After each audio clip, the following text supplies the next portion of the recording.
Hey, this is Notser, and we're looking at a PvE scenario today. PvE scenarios are going to be introduced in 0.6.6.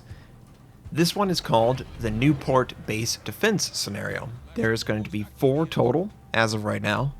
There could be more later, who knows. And the basic idea of a scenario is that player-controlled ships try to accomplish an objective: escort, base defense, assault, with a lot of AI-controlled enemy ships. In Halloween last year, if you were playing at the time, there was an event, a PvE scenario, where you had to escort a ship to a gateway, or some Stargate or whatever.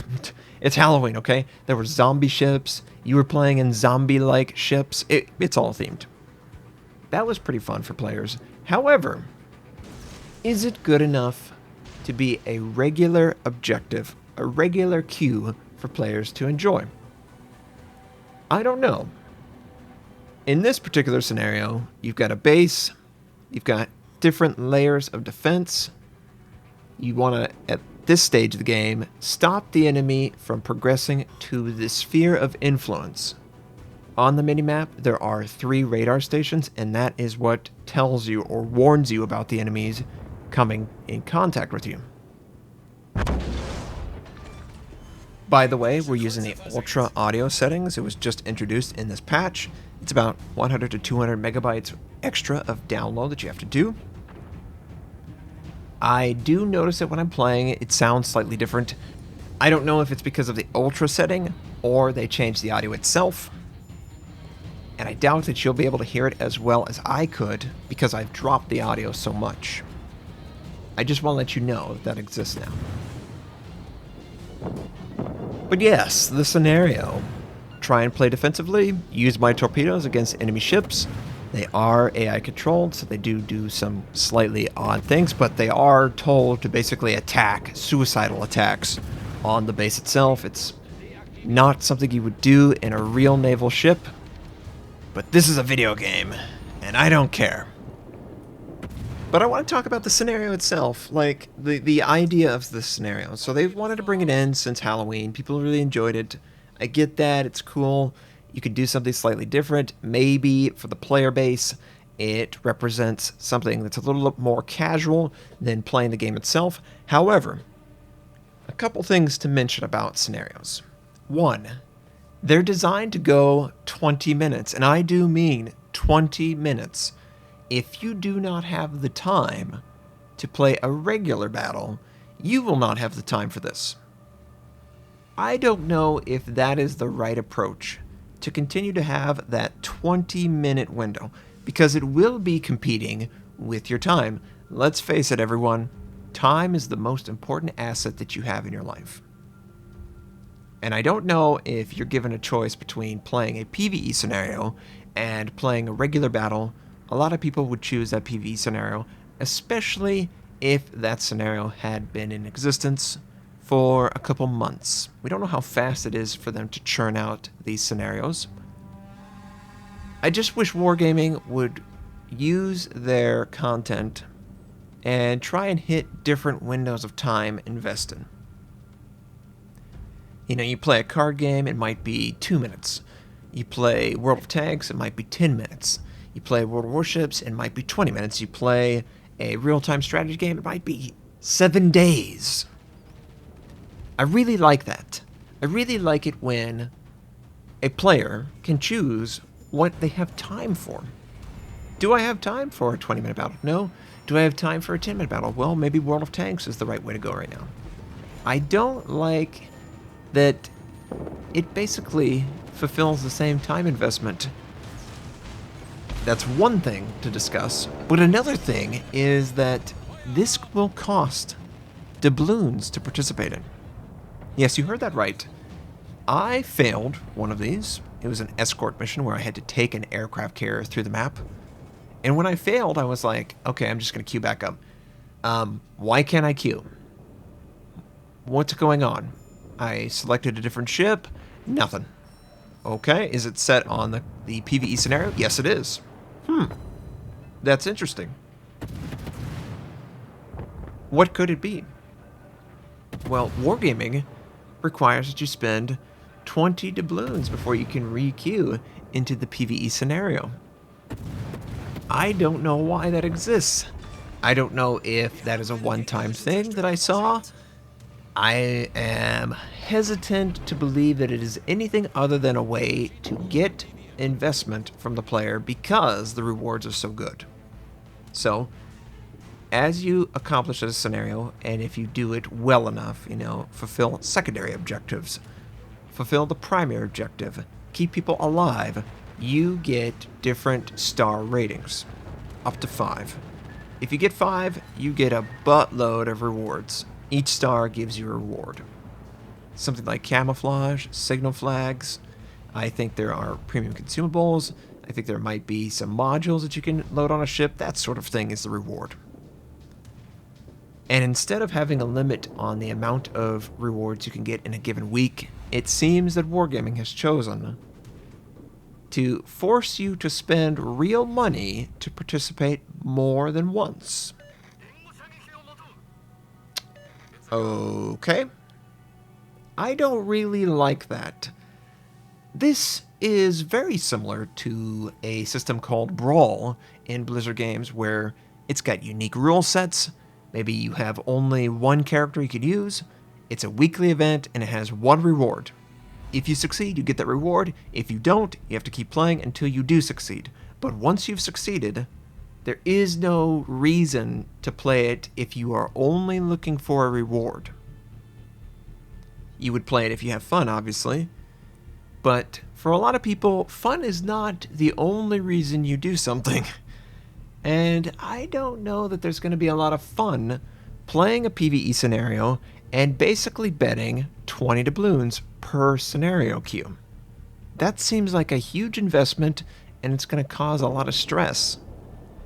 Plus, if you're really good, it's a free farm for camo, signal flags. These are tangible rewards that will improve your ability to play the game. It's not quite as egregious as gold ammo, and I could talk for days about World of Tanks gold ammo. Suffice it to say, I don't like it. It is the #1 reason I don't play World of Tanks. I feel like it is unfair. You can disagree, but you just have to invest so much to run a profit in World of Tanks. You've got to get the premium account time. You've got to have premium tanks. You've got to try and pick up some missions that reward more credits because everything is so damn expensive. And yes, I said it. It feels so infuriating to have to deal with that in World of Tanks. And I'm kind of the mind that that's what's going to happen in World of Warships. If you require that people have to spend doubloons on an event, they're just going to get frustrated and they're going to whine and complain. They're going to be like, why do I have to do this? Please take my money, but I hate it. That's basically what goes down in World of Tanks. Many, many players hate the gold ammo. They absolutely despise it. However, if they're not using it, they're at a disadvantage. Now, I like the premium model in World of Warships. I like that they have premium consumables. I would prefer that the consumables not be so much better than the regular consumables on the cooldown. I have no problem with the extra charge. That's not a big deal. But the fact that the premium consumable can be used more often, that's kind of unfair. But it's not as unfair as just ignoring the target's angle. Imagine if AP had a gold variant and it ignored the angle of the target. When you absolutely have to do damage in World of Tanks, you can do it. There is a perfect solution for it, and it is a frustrating solution for players who try and go, and it's like, what the heck? This doesn't exist in any other game. So I would really encourage Wargaming to not require an investment of doubloons and instead limit the number of rewards given out per week. It's just not healthy to encourage players to invest money and then for them to not get really angry when failure is an option, right? Yeah, we need more salt in World of Warships. There isn't a ocean full of salt. Not in the form of the ships sailing on it. Oh, no. We're talking about salt from the player base. Can you imagine if you had to do something where you basically bought a ticket to participate? It is somewhat like the key system in like something like CSGO. Anyone who doesn't know, you can buy keys to unlock rewards. And it's real money investment. I'm not even joking. People spend real money for the chance to have a gambling, reward. Not even kidding. So basically you're spending 20 doubloons to have a chance to get a reward for the game. Now you have some control over that, but let's face it, 7 random players, do you really have that much control over the outcome? Not really. You still have to play the game. So you've seen the map, you've seen me playing this Lexington. What a weird spawn, right?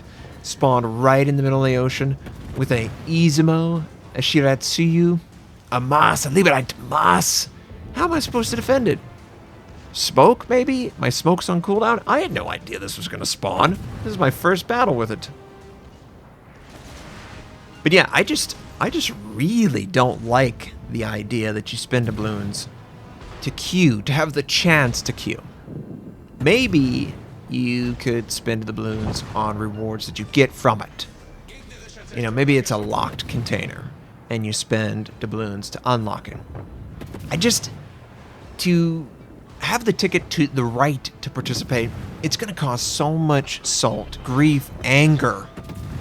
What if people disconnect? What if people, I don't know, maybe they accidentally queue with a different ship? There's just so many things to cause frustration. Now, some positive players might be going, oh, well, it's just wargaming trying to limit the number of players who are testing. They don't want everyone to go in and queue, and I would go, I don't think so. I think they're testing the system to see if the doubloons work like it. And I don't think they work. I don't want this. Can I make that as plain as possible? Please don't do this wargaming. Please don't require that we invest gold, doubloons, money to do this event. Just have it in the game, limit the number of rewards that could come from it, and get everyone to do it at least once a week. That's it. If they don't want to do it, they don't have to, because the reward isn't that good. I get that you want to encourage it to sort of have skill. And that reward can still exist to some extent. But don't make it be like, oh, well, you only got 2 stars this time. Why don't you double your luck and see if you get 3 or 4 stars? Like, oh, God. Just roll my eye at that. And you could also argue, I'm sure some of you will, oh, well, they don't want it to have an overlap of their container system. They already give 3 containers per day. They don't want to give a limited reward setup every single week. It's going to get people confused. Oh, well, what should I do? Is it the same thing? Come on. These are PvE scenarios with no difficulty slider. The difficulty is in how efficient you accomplish it. You know it's going to suck. It's going to suck to get people to accomplish different things on different sides of the map. I mean, come on! You can't go in with more than 3 people. I don't even know if you can go in with a full division. Maybe. But even if you go in with a full division, there's still 7 ships total. And this is not looking good, right? We've already lost every single secondary task except for all onshore facilities must not be destroyed. Well, I am trying my darndest to get back and stop the Scharnhorst. I did try to get into the center, and we definitely torpedoed the crap out of those guys, but still not enough, right? Still trying my best. Please, get back, defend. It takes too much time. It's just going to cause frustration. As far as this particular scenario, it's fun. It's fun to defend. I think it's always fun to defend. Assault defend works so well. I love Overwatch for that. I love Team Fortress 2 for that. The idea that you could set up, and maybe at some point, I don't know, if Wargaming really wanted to, they could allow players who die in the scenario to take direct control over batteries that still exist. I mean, I expect that they have the same aim interface as something like a ship. There you go. The last secondary task that we could potentially save is completely destroyed, and I didn't have a chance to get over there. I was on the other side of the map. I was trying to get back, double back, and get on the Scharnhorst. That's just I don't want it to be dead on arrival, Wargaming. I'm trying to critique it to make sure it works out the best for you. I enjoy your products. I want you to be the best company that you could possibly be. It is not being the best company to charge people the right to attempt a PvE scenario. That is not the best that a company could do. There's so many things wrong with that. It's going to increase the investment of a player who wants to be able to compete. It's also going to cause unneeded frustration when people disconnect and, oh, we have a solution. No, you don't. You're not going to sub people in. I know you're not. So you're just going to be out that game. Well, you don't need everyone. Well, if you don't need everyone, then why is it even worth playing? Make it challenging. I don't understand this. It's like, we don't have offline protection, and you're not the only ones, Wargaming.